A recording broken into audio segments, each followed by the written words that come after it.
Me digas. Algunha cousa máis, algún detalle que queiras recordar ou que queiras comentar sobre don Ricardo Carballo Calero?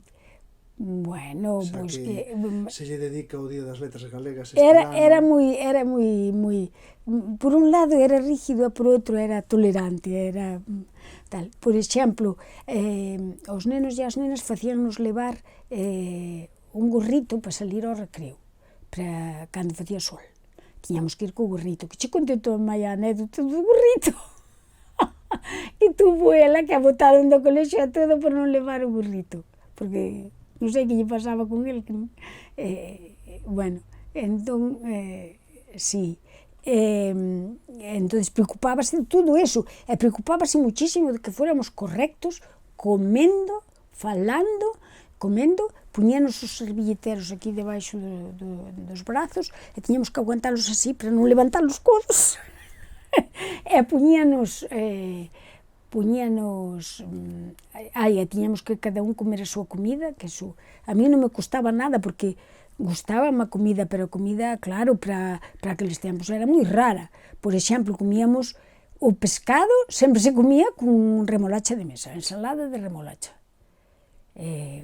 Así outras cousas que había, era peculiar todo, comíamos moita verdura e moito deso, e froita, sí, sí. Pasou que había que ir cun pano, cando había sol, porque en Lugo o sol tamén quentaba ben, entón había que ir cun pano, para protexerse do sol, con un pano na cabeza. Entón, tiñamos un pano ali no colexio, entón, pois, poñémolo para ir ao recreo. Eu, ás veces íbamos algún sin o pano, non? Entón, un día estábamos no recreo e eu estaba sin pano. E don Ricardo viña a vixilar todo, non? Vigilaba, de vez en cando vigilaba o recreo, viña ao recreo a ver que estábamos xogando, iba á clase de estudio a ver se pillaba algún, non sabes, de pé, porque nos estudio tiñamos que estar estudiando. Pois estábamos ali, el iba ao recreo, e nosotros estábamos saltando a corda, e eu estaba sin pano. Entón dixo, alto, alto, dixo, alto, alto.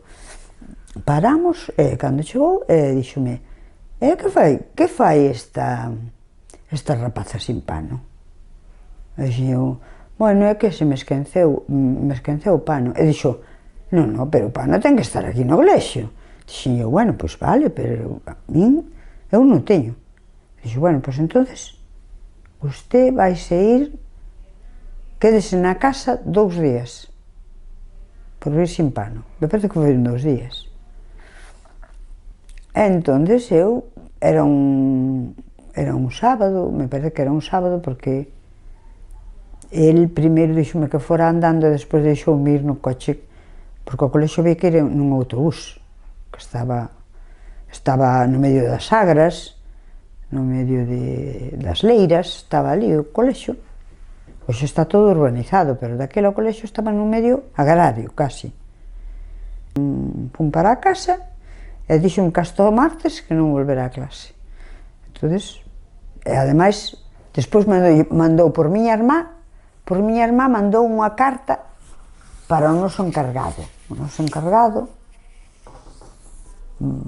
que era un primo de meu pai. Entón, mandou a carta, e a miña irmá tiña que lle entregar ao encargado, non? Que che dixo a tua irmá? Pero dixome miña irmá, bueno, boa fixeche, que agora traigo unha carta do colexio para comunicar que estás castigada. Dixen eu, bueno, como nosotros tiñamos que vivir despois noutra casa, tiñamos que dormir noutro lugar, porque no colexio non podías dormir, só podías estar todo o día hasta as 9 da noite. Me parece que era que ás 9 salías para a casa, fíjate que tarde salías. Entón, dixen eu a miña irmá, pero vamos a ver, quen é aquí a túa autoridade son eu, aquí, que para eso son máis vella que a ti. Entón, miña irmá, dixen eu, así que a carta tens que me dar a min. Entón, miña irmá deuma. E eu abrina, entereime de que día tiña que volver, Bueno, dixen que tiña dolor de non sei que, quedeime 2 días na casa e despois fui un pouco colexio, outra vez. E despois tiña unha amiga moi amiga, que vivíamos na mesma rúa, e esa amiga, pois, dixen eu, mira, Teleta, ti terás unha boina roja de teu irmão, de teus irmãos. E dixo, ai, pois me parece que sí, me parece que sí. Dixo, bueno, pois mira, o lunes cando volva, traesme a boina roja. Porque a min señaloume don Ricardo que tiña que levar posto algo na cabeza. Bueno, eu cando volvín o lunes volvín cunha pucha, pero non era a pucha vermella, sino que era un azul. E don Ricardo volveu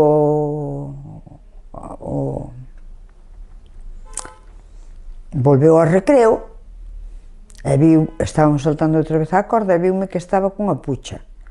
Entón dixo, alto, alto, alto, alto. Entón dixo, e usted como ven así? E dixen eu, porque usted outro día mandoume traer algo, señaloume que trouxera a cabeza coberta. E dixo el, pero eso é, esa pucha é súa? Dixen eu, sí, é miña. Eu como non tiña o pano, pois trouxen a pucha. E dixo, ai, bueno, pero o próximo día traiga o pano. Traigo o pano o próximo día. Pero nada, non me dixo nada, nin me reñiu, nin nada. Tiña sentido do humor, don Ricardo. Eu coincidín con ele outra vez na universidade, porque el foise para a universidade cando eu facía cuarto e quinto, me parece que era, da carreira. Entón, deu-me ali na universidade, volveu-me a dar, e volvín a ser recitadora do Día das Letras Gallegas, sempre. En Santiago? En Santiago. Os 2 anos que estivo ali, eu seguía ali.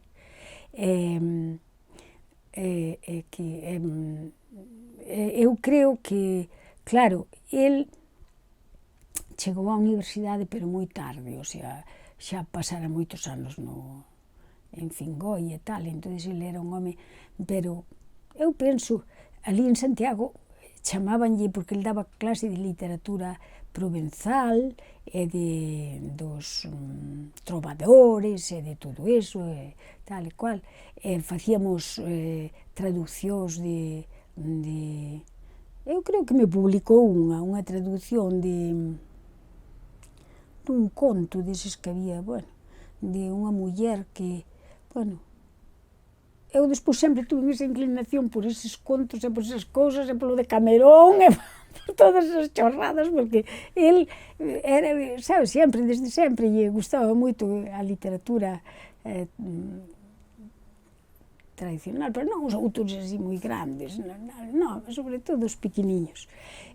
Si, fixo, non sei de onde andará, pero era de unha, agora non me acordarei, de unha que lle puñan o corazón do marido no plato, ou algo así. Bueno, unha cousa terrible. En Santiago era, os alumnos parecíalles un profesor anticuado, sabes? Chamábanlle Rimbau de Vaqueiras, que é o nome dun trovador. Aí ven Rimbau de Vaqueiras, tal e cual. Pero despois, cos anos, el chegou a facer a cátedra de lingüística e tal. No ano 75 vin aí cando me daba a min clase ainda non era catedrático, pero chegou a facelo. E moita xente me falou ben del, algúns de literatura española, algúns profesores que coñecen, ai, tú fuche alumna de Carballo Calero, sí, dicían, ai, pois era un señor moi interesante, tal cual, sabía moito desto e daquelo, e todo máis alá, sí. En canto a ese problema do galego e de como o foron relegando porque non coincidían todos coas súas opinións, pois eu non cheguei non fun consciente deso, non fun consciente, porque, bueno, ainda teño os apuntes de galego, que os tiño por aí, os apuntes que me deu a mí na universidade, de galego, como, sí, como había que facer, isto e agora es que... Viviches un pouco a última época del. A última época del, sí, sí. Non, bueno, pero ainda, mira, eu marchei no ano 69, que fixen os 50 anos de acabar a carreira agora.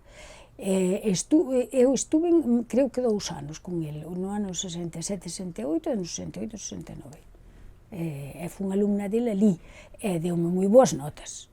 Ali teño sobresaliente, matrícula de honor e de tudo iso.